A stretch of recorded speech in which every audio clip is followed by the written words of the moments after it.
सोचिए एक ऐसी साइंस लैब के बारे में जो किसी 5 सितारा लग्जरी रिजॉर्ट जैसी दिखती हो। हाँ, मतलब एकदम 5 स्टार लेवल का सेटअप। राइट, जहाँ की मैनिक्योर्ड घास ऐसी लगती है जैसे कोई धारीदार कालीन बिछा हो, एक बड़ी सी मैनमेड झील और नियम इतने कड़े कि गाड़ियां 15 मील प्रति घंटे से तेज चली नहीं सकती। मैंने तो ये भी पढ़ा है कि यहाँ तक कि उस झील के कछुओं को रास्ता पार करने के लिए भी ना एक अलग सुरक्षित जगह बनी हुई थी। बिल्कुल, यानी हर एक डिटेल पर परफेक्शन। तो अब सोचिए इस 5 स्टार लग्जरी लैब का एक टॉप साइंटिस्ट जिसे यहाँ हर तरह की सुविधा मिल रही है, वो अचानक ये सब छोड़कर एक सस्ती कॉपीकैट दवा बनाने वाली जेनेरिक कंपनी में क्यों चला जाएगा? ये सच में एक बेहद अजीब और उलझा देने वाली स्थिति लगती है। सही कहा। जब हम इन रिसर्च नोट्स और दस्तावेजों को देखते हैं तो ये एक ऐसी कहानी नजर आती है जो सरफेस पर ना बिल्कुल इलॉजिकल लगती है, लेकिन इसके अंदर पूरी दवा इंडस्ट्री का एक बहुत बड़ा सच छुपा हुआ है। और आज हम इस डीप डाइव में इन्हीं डॉक्यूमेंट्स और पुराने रिकॉर्ड्स का विश्लेषण करने वाले हैं। आज हम जिस वाकये की बात कर रहे हैं वो 2001 की सर्दियों का है। राइट, लेट फॉल का टाइम था। हाँ, जगह है न्यू जर्सी का होपवेल शहर, जहाँ ब्रिस्टल मायर्स स्क्विब यानी बीएमएस का ये आलीशान कैंपस था। ये वो जगह थी जहाँ दुनिया हिला देने वाली दवाओं की खोज होती थी, जैसे प्रवाचॉल और प्लाविक्स। और वहाँ के साइंटिस्टों को तो लास्कर अवार्ड जैसे बड़े पुरस्कार भी मिलते थे। एग्जैक्टली। और यहाँ हमारे आज के विश्लेषण के मुख्य किरदार नजर आते हैं दिनेश एस ठाकुर। वो 33 साल के एक इंफॉर्मेशन साइंटिस्ट थे। इनके बारे में जो डिटेल इन नोट्स में सबसे ज्यादा हाईलाइट की गई है, वो ये है कि ठाकुर बेहद फेस्टिडियस थे, यानी हर छोटी से छोटी चीज पर बहुत बारीक नजर रखने वाले। बिल्कुल, उनकी खाकी एकदम आयरन की भी होती थी, सफेद शर्ट, डार्क स्पोर्ट्स जैकेट और चमकते हुए जूते। उनका बस एक ही मकसद था, अपनी रोबोटिक्स लैब के जरिए ड्रग टेस्टिंग में इंसानी गलतियों को यानी ह्यूमन एरर को बिल्कुल जड़ से खत्म करना, जो कि एक बहुत ही बड़ा और मुश्किल टास्क है। सही बात है, पर मुझे यहाँ एक चीज आपसे समझनी है। एक फार्मास्यूटिकल लैब में इंफॉर्मेशन साइंटिस्ट और रोबोटिक्स का आखिर क्या काम होता है? ये एक बहुत ही जरूरी सवाल है। आमतौर पर ना लोग सोचते हैं कि लैब में बस लोग टेस्ट ट्यूब्स में केमिकल्स मिला रहे होते हैं। हाँ, वही व्हाइट कोट पहनकर टेस्ट ट्यूब हिलाना। बिल्कुल, पर मॉडर्न दवा खोजने का तरीका उससे बहुत अलग होता है। नई दवा बनाने के लिए ना हजारों या लाखों केमिकल कंपाउंड्स को सेल्स पर टेस्ट करना पड़ता है। इस पूरे प्रोसेस को इंडस्ट्री में हाई थ्रूपुट स्क्रीनिंग कहते हैं। अच्छा, तो इसमें रोबोट्स की जरूरत क्यों पड़ती है? क्योंकि सोचिए, अगर एक इंसान ये काम करेगा तो वो थक सकता है, उसका हाथ कांप सकता है, केमिकल्स की एक बूंद भी ज्यादा डाल गई या किसी वायल पर गलत लेबल लग गया तो पूरी की पूरी रिसर्च खराब हो सकती है। Oh wow! तो इसका मतलब ठाकुर का काम उन रोबोट्स और कंप्यूटर्स को डिजाइन करना था जो ये काम बिना किसी गलती के कर सकें। एकदम सही समझे आप। ठाकुर उन मोटर्स, पुलीज और रोबोट्स की निगरानी करते थे जो एक ही प्रक्रिया को लाखों बार दोहराते थे बिना थके। क्योंकि एक रोबोट तो कभी थकता नहीं है, उसका हाथ कभी नहीं कांपता। सही बात है। ठाकुर इस सिस्टम के जरिए हजारों डेटा पॉइंट्स को ट्रैक करते थे ताकि दवा का असर बिल्कुल वैसा ही हो जैसा पेपर पर सोचा गया था। उनकी दुनिया पूरी तरह से लॉजिक, डेटा और परफेक्शन पर चलती थी। फिर एक ऐसी दोपहर आती है जब पत्तों का रंग सुनहरा होने लगा था और ठाकुर उसी मैनमेड झील के किनारे अपने एक सीनियर साथी रश्मि बारभाया से मिलने जाते हैं, जो लगभग 21 साल से बीएमएस में काम कर रहे थे। हाँ, भारी शरीर, सफेद बाल और आंखों के नीचे काले घेरे। बारभाया उस दिन वहां ठाकुर को एक ऐसी पेशकश करते हैं जिसने आगे चलकर पूरी फार्मास्यूटिकल इंडस्ट्री को झकझोर कर रख दिया। बिल्कुल, उस ऑफर ने सब कुछ बदल दिया। वो बताते हैं कि वो बीएमएस छोड़ रहे हैं और इंडिया की सबसे बड़ी जेनेरिक दवा कंपनी रैनबैक्सी लेबोरेटरीज में रिसर्च एंड डेवलपमेंट डायरेक्टर के तौर पर जा रहे हैं। और वो चाहते थे कि ठाकुर भी उनके साथ चले। और देखिए, ये कोई आम नौकरी का ऑफर नहीं था, ये एक तरह से अपनी पूरी प्रोफेशनल आइडेंटिटी को बदलने जैसा था। एक top tier brand name research company से निकलकर एक जेनेरिक कंपनी में जाना उस वक्त के हिसाब से कोई छोटी बात नहीं थी। एक सेकंड, मैं यहाँ इस बात पर थोड़ा पुशबैक देना चाहूंगा। हाँ, बताइए। क्योंकि अगर हम इन डॉक्यूमेंट्स को ध्यान से पढ़ें तो ये सिर्फ एक छोटी बात नहीं थी, ये तो प्रैक्टिकली एक करियर सुसाइड जैसा लगता है मुझे। वो कैसे? देखिए, ये कुछ वैसा है जैसे कोई नासा की बेहद मॉडर्न और टॉप सीक्रेट लैब छोड़कर आम से खिलौने बनाने वाली फैक्ट्री में काम करने चला जाए। अच्छी एनालॉजी है ये। बीएमएस नए मॉलिक्यूल्स इन्वेंट करता था, वहां लोग कैंसर और ट्यूबरकुलोसिस का इलाज ढूंढ रहे थे। हाँ। दूसरी तरफ जेनेरिक कंपनीज सिर्फ उन्हीं दवाओं की कॉपी बनाती थी। बीएमएस के पास अपना कॉर्पोरेट हेलीकॉप्टर था जो एग्जीक्यूटिव्स को प्रिंसटन और कनेटिकट के बीच उड़ाकर ले जाता था। हाँ, फैसिलिटीज तो टॉप नॉच थी उनकी। तो ऐसे आयशो आराम और इतनी हाई प्रोफाइल रिसर्च छोड़कर एक कॉपीकैट कंपनी में जाना किसी भी लॉजिक से बाहर लगता है। ठाकुर तो छोड़िए, खुद बारबैया जैसा इतना सीनियर आदमी ये क्यों कर रहा था? देखिए, आपका नासा और खिलौने की फैक्ट्री वाला एनालॉजी काफी हद तक उस वक्त की इंडस्ट्री की आम सोच को दर्शाता है। लेकिन अगर हम इस पूरी कहानी को बड़ी पिक्चर से जोड़कर देखें ना, तो एक बहुत भयानक सच्चाई सामने आती है। कैसी सच्चाई? जिसे इंडस्ट्री में पेटेंट क्लिफ कहा जाता है। बारबैया दरअसल उस आने वाले तूफान को देख रहे थे जो बाकी लोगों को उतनी जल्दी नजर नहीं आ रहा था। ये पेटेंट क्लिफ क्या होता है? दस्तावेजों में इसका जिक्र कई बार आया है, पर आम लोगों के लिए इसका असली मतलब क्या था? मैं समझाती हूँ। इसे ऐसे देखिए, जब कोई बड़ी कंपनी जैसे बीएमएस एक नई दवा बनाती है तो उसमें उनके $बिलियन का खर्चा और कई सालों की रिसर्च लगती है। राइट, इतना आसान तो नहीं है नई दवा बनाना। बिल्कुल। तो इसके बदले में सरकार उन्हें 20 साल का पेटेंट देती है, यानी 20 साल तक कोई और कंपनी उस दवा को कॉपी नहीं कर सकती। यानी वो 20 साल उनका मोनोपोली पीरियड होता है। एकदम सही। और उस दौरान वो उस दवा को $100 में बेचकर अपना बड़ा मुनाफा कमाते हैं। लेकिन 2000 के शुरुआती दशक में बीएमएस जैसी कई बड़ी कंपनियों के सबसे मुख्य ब्लॉकबस्टर दवाओं के पेटेंट्स खत्म होने वाले थे। जैसे कि वो लिपिटोर और प्लाविक्स जिनकी हमने पहले बात की। हाँ। ओह, यानी जैसे ही पेटेंट की अवधि पूरी होगी, कोई भी दूसरी कंपनी उस दवा की कॉपी बनाकर बेच सकती है। पर आ जाती है। एक ही रात में बड़ी कंपनियों का 80 से 90% रेवेन्यू गायब हो जाता है। वाओ, एक ही रात में इतना बड़ा नुकसान? इसे ही पेटेंट क्लिफ यानी पेटेंट की खाई कहते हैं। बारबैया को ये साफ दिख रहा था कि अमेरिका में दवा सप्लाई का आधा हिस्सा अब इन जेनेरिक्स पर निर्भर होने वाला है और इस सस्ती दवा की सुनामी के पीछे सबसे बड़ी ताकत इंडिया बनने वाला था। तो आज जब हम किसी केमिस्ट की दुकान से अपने लिए, अपने परिवार के लिए सस्ती दवा खरीदते हैं, तो हमें अंदाजा भी नहीं होता कि इस दवा को हम तक इस सस्ते दाम में पहुंचाने के पीछे कितनी बड़ी कॉर्पोरेट वॉर्स लड़ी गई हैं। बिल्कुल। और बारबैया का विजन यही था कि जब ये सुनामी आएगी तो वो डूबने के बजाय उस लहर की सवारी करना चाहते थे। पर चलिए, बारबैया का लॉजिक तो फिर भी समझ आता है। वो तो R&D डायरेक्टर बन रहे थे और उनका एक लंबा करियर था। लेकिन ठाकुर के लिए ये सिर्फ एक बिजनेस फैसला नहीं था, ये उनके पूरे अमेरिकन सपने को दांव पर लगाने जैसा था ना। सही कहा आपने। इन पुराने रिकॉर्ड्स में ठाकुर का जो पर्सनल सफर दर्ज है वो किसी भी आम प्रवासी की तरह बहुत मेहनत और कश्मकश से भरा हुआ है। हाँ, इन नोट्स में लिखा है कि हैदराबाद से उन्होंने अपना सफर शुरू किया था और एक बड़ी रोचक बात यह है कि उन्होंने अमेरिका का पहला तस्वुर सिटीजन केन और गॉन विद द विंड जैसी हॉलीवुड फिल्में देखकर किया था। हाँ, ये डिटेल मुझे भी बहुत दिलचस्प लगी थी। और इसके आगे अगर हम देखें, उन्होंने यूनिवर्सिटी ऑफ न्यू हैम्पशायर से पढ़ाई की, एक ऐसी जगह जहां उन्होंने जिंदगी में पहली बार बर्फ देखी थी। वो न्यू इंग्लैंड के छोटे छोटे शहरों और अकेडिया नेशनल पार्क के पथरीले किनारों पर बाइक चलाते थे। उनका अमेरिकन अनुभव बिल्कुल एक टिपिकल मूवी जैसा ही था शुरुआत में। और इसी दौरान उन्होंने एक बेहद मोटी मास्टर्स थीसिस भी लिखी थी, जिसका टाइटल पढ़ने में ही दिमाग घूम जाता है। कुछ कैटलेज और काइनेटिक्स करके था।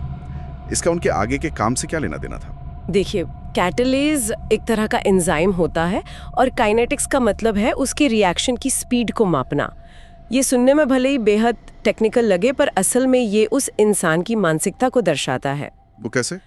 क्योंकि एक रिएक्शन को मापने के लिए आपको हर छोटी से छोटी डिटेल पर ध्यान देना होता है। थोड़ी सी भी गलती हुई और पूरे नतीजे बदल सकते हैं। ये थीसिस इस बात का प्रमाण थी कि ठाकुर शुरू से ही प्रिसिजन यानी सटीकता के दीवाने थे।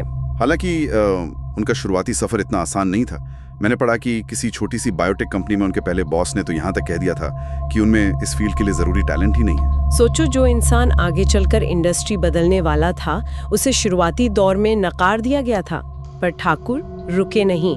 वो बीएमएस में आए और धीरे धीरे अपनी जगह बनाते गए। और ठीक इसी दौरान उनकी मुलाकात सोनल कल्चुरी से होती है। यहाँ पर मुझे इन दोनों के रिश्ते की केमिस्ट्री बहुत इंटरेस्टिंग लगती है। हाँ, क्योंकि दोनों के स्वभाव में काफी जमीन आसमान का अंतर था। बिल्कुल। दस्तावेज बताते हैं कि ठाकुर बिल्कुल कंपल्सिवली ऑर्गेनाइज थे। उन्हें लगता था कि हर चीज की अपनी एक तय जगह होती है। और सोनल, वो बिल्कुल उलट थी। लेट बैक थी, सोशल थी, पार्टीज पसंद करने वाली एक सॉफ्टवेयर इंजीनियर। सोनल का तो ये भी मानना था कि ठाकुर एक वर्कोहॉलिक हैं जो कभी शांति से नहीं बैठते। दोनों के स्वभाव में इतना बड़ा अंतर था, फिर भी दोनों में एक ऐसी कड़ी थी जो उन्हें जोड़ती थी, साइंस और हिंदुस्तानी क्लासिकल संगीत। सही बात है, ठाकुर के माता पिता क्लासिकल गाते थे और ठाकुर ने खुद क्लासिकल संगीत की इम्प्रोवाइजेशन की कला में बहुत महारत हासिल कर ली थी। सोनल और ठाकुर बाद में एक साथ हिंदुस्तानी बैंड्स में परफॉर्म भी करते थे। फिर वक्त आगे बढ़ता है। सिराक्यूज में सोनल ने कैरियर कॉर्पोरेशन में एक अच्छी नौकरी पाली और बाद में वो दोनों होपवेल न्यू जर्सी में एक बड़े घर में शिफ्ट हो गए। यानी उनकी जिंदगी बिल्कुल एक प्रिडिक्टेबल और सुरक्षित अमेरिकन ड्रीम के रास्ते पर चल रही थी। एकदम सेट लाइफ थी उनकी। लेकिन जैसे फार्मा इंडस्ट्री का वो सेफ और प्रिडिक्टेबल दौर खत्म होने वाला था, ठीक वैसे ही उनके आसपास की दुनिया का सेफ दौर भी हमेशा के लिए टूटने वाला था। और इस पॉइंट पर हम इन नोट्स में आगे बढ़ते हैं सितंबर 2001 की तरफ। ये इस पूरी कहानी का एक बहुत बड़ा टर्निंग पॉइंट है। 9/11 का हमला। उनके बेटे ईशान का जन्म 9/11 के ठीक एक हफ्ते बाद हुआ था। एक तरफ नए बच्चे की खुशी और दूसरी तरफ पूरे देश में एक भयानक डर और अनसर्टेनिटी का माहौल। बिल्कुल। मुझे सच में इन दस्तावेजों का वो हिस्सा पढ़कर रोंगटे खड़े हो गए जहां उस वक्त की न्यू जर्सी का जिक्र है। प्रिंसटन जंक्शन स्टेशन की पार्किंग लॉट, जहां से हजारों लोग रोज मैनहट्टन काम करने जाते थे। हाँ, वहाँ का सीन तो बहुत ही दर्दनाक था। 9/11 के बाद वो पार्किंग लॉट कभी पूरी तरह खाली ही नहीं हुई। वहाँ ऐसी बहुत सी गाड़ियां हफ्तों तक खड़ी रह गईं जिनके मालिक उस दिन के बाद कभी वापस ही नहीं आए। उस मंजर का असर किसी पर भी बेहद गहरा पड़ सकता है। उस वक्त ठाकुर के घर में भी अजीब अफरा तफरी थी। सोनल की माँ 8 महीने के लिए रुकने आई हुई थी और ठाकुर के माता पिता भी 11 साल बाद पहली बार अमेरिका आए थे। पूरा देश ही डर के साए में था उस वक्त। हाँ, और ऐसे माहौल में जब घर में छोटा बच्चा हो और आसपास इतना पैनिक हो तो इंसान वैसे ही घबरा जाता है। यहाँ पर आकर मैं फिर से रुकना चाहूंगा क्योंकि लॉजिक यहाँ थोड़ा साथ छोड़ता हुआ लगता है। आपको ऐसा क्यों लगता है? देखिए, देश एक बेहद मुश्किल दौर से गुजर रहा है। उनका एक न्यूबॉर्न बेबी है। बीएमएस एक टॉप कंपनी है जो ठाकुर के मास्टर्स डिग्री की फीस भर रही है। वो डायरेक्टर के पद पर हैं। उनका एक नया घर है। ऐसे अनसर्टन माहौल में इंडिया वापस लौटने का और एक कंप्लीटली नई जॉब लेने का रिस्क लेना, ये फैसला लॉजिकली कैसे ठीक बैठता है? देखने में ना ये सच में बिल्कुल इलॉजिकल लगता है, लेकिन ठाकुर अंदर ही अंदर बहुत बेचैन थे। वो उस रोबोटिक्स लैब के परफेक्शन के बावजूद ये महसूस कर रहे थे कि बीएमएस जैसे बड़े और ब्यूरोक्रेटिक स्ट्रक्चर में ना उनके आगे बढ़ने के रास्ते अब बंद हो चुके हैं। यानी उन्हें लग रहा था कि वो स्टैग्नेशन पॉइंट पर आ गए हैं। बिल्कुल, वहाँ नया करने की आज़ादी नहीं थी। और फिर 2002 की गर्मियों में जब वो इंडिया गए तब उन्होंने गुड़गांव में रैनबैक्सी के R&D सेंटर का दौरा किया। उस सेंटर की दीवारों में उन्हें एक नई ऊर्जा दिखी। एक हंगर दिखी होगी वहाँ कुछ बड़ा करने की। एग्जैक्टली। और सबसे हैरानी की बात ये थी कि जब उन्होंने ये आइडिया सोनल के सामने रखा तो सोनल तुरंत मान गई। वही तो मेरा अगला सवाल था, सोनल क्यों मान गई इतनी जल्दी? वो तो सिरक्यूज और न्यू जर्सी में अच्छी तरह सेट हो चुकी थी ना। देखिए, सोनल अपने परिवार को बहुत मिस कर रही थी। अमेरिका की उस तेज रफ्तार और अकेलेपन वाली जिंदगी में, खासकर एक छोटे बच्चे के साथ और 9/11 के बाद के उस माहौल में। हाँ, वो डर तो था ही। तो इंडिया वापस लौटकर अपने अपनों के बीच रहने का विचार उन्हें बहुत सुकून देने वाला लगा होगा। तो ठीक है, निजी तौर पर यह फैसला समझ में आता है, पर जब ठाकुर इंडिया आने का मन बनाते हैं तो अकेले नहीं आते। वो अपनी बीएमएस की टीम के सबसे काबिल लोगों को अपने साथ तोड़कर लाते हैं। ये उनकी लीडरशिप को दिखाता है। जैसे इनमें से एक थे वेंकट स्वामीनाथन, जो सॉफ्टवेयर इंजीनियर थे, और दूसरे थे दिनेश कस्तूरिल। अब कस्तूरिल की डिटेल्स मुझे सच में सबसे ज्यादा हैरान करती हैं। क्यों? उनमें ऐसा क्या था? बीएमएस उनकी वॉटन बिजनेस स्कूल की फीस भर रहा था। वॉटन जो दुनिया के सबसे बेहतरीन बिजनेस स्कूल्स में से एक है। कोई इंसान इतनी बड़ी सिक्योरिटी और इतनी बड़ी अपॉर्चुनिटी छोड़ के ठाकुर के साथ इंडिया क्यों आएगा? क्योंकि इन सभी लोगों के अंदर ना एक ऐसी ललक थी जो सिर्फ कॉर्पोरेट लैडर चढ़ने, एक डिग्री लेने से पूरी नहीं हो सकती थी। इन सबका जन्म इंडिया में हुआ था, पर इनमें से किसी ने भी वहाँ प्रोफेशनल तौर पर कभी काम नहीं किया था। अच्छा। कस्तूरिल के उस वक्त के ईमेल से पता चलता है कि ये फैसला दिल से लिया गया था। वो चाहते थे कि इंडिया की किसी कंपनी को ग्लोबल मैप पर एक बड़ी ताकत के रूप में खड़ा करें। ये सिर्फ एक नौकरी नहीं थी उनके लिए, बल्कि एक मिशन था। देश के लिए कुछ करने का जज्बा था उनमें। पर ठाकुर और उनकी टीम देख क्या रही थी जो किसी और को उस वक्त नजर नहीं आ रहा था? रैनबैक्सी तो एक जेनरिक कंपनी थी, उसको अचानक इन हाईटेक इंफॉर्मेशन साइंटिस्ट्स और रोबोटिक्स इंजीनियर्स की जरूरत क्यों पड़ गई? यही पर ना पूरी कहानी का वो आहा मोमेंट छुपा है जिसे हम ढूंढ रहे हैं। देखिए, रैनबैक्सी जेनेरिक दवा बनाती थी, यानी बनी बनाई दवा की कॉपी करना, जिसके लिए बहुत बड़े आईटी इंफ्रास्ट्रक्चर की जरूरत तो नहीं होती। बिल्कुल नहीं।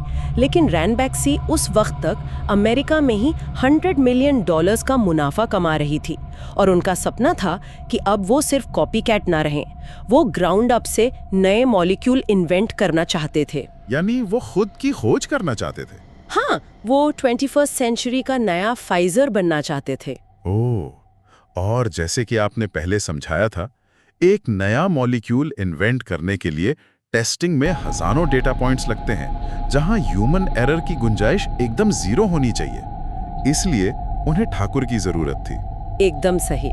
ठाकुर और उनकी टीम उस नई इनोवेशन प्रोसेस की बैकबोन बनने जा रही थी। वो रैनबैक्सी के आईटी और टेस्टिंग इंफ्रास्ट्रक्चर को ठीक बीएमएस के लेवल पर लाना चाहते थे, ताकि इंडिया भी दुनिया को नई दवाएं दे सके। वाह, ये सब कुछ कितना विजनरी लगता है ना। लेकिन डॉक्यूमेंट्स में इस देशभक्ति और नए युग के सपने के ठीक बीच एक और ऐसी डिटेल मिलती है जो पूरी तरह से अजीब, या मैं कहूँ तो एक बड़ी आयरनी लगती है। आप सिटीजनशिप वाली बात कर रहे हैं ना? हाँ, इंडिया लौटने और अपनी टीम को वहां सेटल करने से ठीक 3 महीने पहले दिनेश ठाकुर को उनकी अमेरिकन सिटीजनशिप यानी अमेरिका की नागरिकता मिल जाती है, और उस सर्टिफिकेट को उन्होंने अपने सीवी के सबसे ऊपर पूरे गर्व के साथ लिखा था। देखिए, ये छोटी सी डिटेल इस पूरी स्थिति की जटिलता को दर्शाती है। एक तरफ वो उस देश की पहचान, उस पासपोर्ट को अपना रहे थे जहां उन्होंने संघर्ष किया और अपनी काबिलियत साबित की, और ठीक उसी वक्त वो उस पासपोर्ट को जेब में रखकर वापस अपने मुल्क लौट रहे थे। बिल्कुल, ताकि वहां के सिस्टम को उस अमेरिकन सिस्टम के बराबर खड़ा कर सकें। वो एक तरह से दो दुनियाओं के बीच में खड़े थे। तो इस पूरे एनालिसिस से, इन ईमेल्स, इन नोट्स और इन सभी घटनाओं से आखिर हम क्या समझ सकते हैं? एक आदमी जो परफेक्शन और सटीकता की सांस लेता है, जिसने अपनी मास्टर्स थीसिस तक काइनेटिक्स और केमिकल रिएक्शंस के एक माइक्रोसेकंड को मापने पर लिखी, जिसने बीएमएस में ऐसे रोबोट्स बनाए ताकि इंसानी हाथ की एक छोटी सी थरथराहट भी दवा की क्वालिटी को खराब ना कर सके। वो इंसान अब अपना सब कुछ छोड़कर एक ऐसी इंडस्ट्री का हिस्सा बनने जा रहा था जो पूरी तरह से मैस प्रोडक्शन, सस्ती कॉपी बनाने और वॉल्यूम पर चलती थी। उनका बड़ा विजन तो यही था कि ब्रांड नेम दवा की जीरो एरर क्वालिटी को जेनेरिक दुनिया के सस्ती दवा देने के मकसद के साथ किसी तरह जोड़ दिया जाए। सही मायनों में देखा जाए तो ये एक बहुत बड़ा कल्चरल एक्सपेरिमेंट था। बीएमएस की स्टेराइल, हाई क्वालिटी और हाई बजट दुनिया को रैनबैक्सी की तेजी से बढ़ती कॉस्ट कटिंग और सस्ती दवा बनाने वाली दुनिया के साथ मिलाने की कोशिश। और ये मिलाप आसान नहीं होने वाला था, ये तो तय था। बिल्कुल। इससे पहले कि हम इन दस्तावेजों को वापस बंद करें और इस चर्चा को विराम दें, उन सभी लोगों के लिए एक सोचने वाली बात है जो आज इस डीप डाइव को सुन रहे हैं। कभी अपने आसपास के उन सिस्टम्स को देखिए जहां परफेक्शन और प्रॉफिट एक साथ टकराते हैं। ये टकराव हमेशा ही बहुत कॉम्प्लिकेटेड होता है। जब एक ऐसा साइंटिस्ट जिसकी पूरी जिंदगी और आदत इंसानी गलतियों को जीरो करने की थी, वो अचानक एक ऐसी दुनिया में कदम रखता है जहां कम वक्त में, कम पैसे में और जल्दी से जल्दी करोड़ों लोगों के लिए दवा बनाने का दबाव होता है, तो क्या होगा?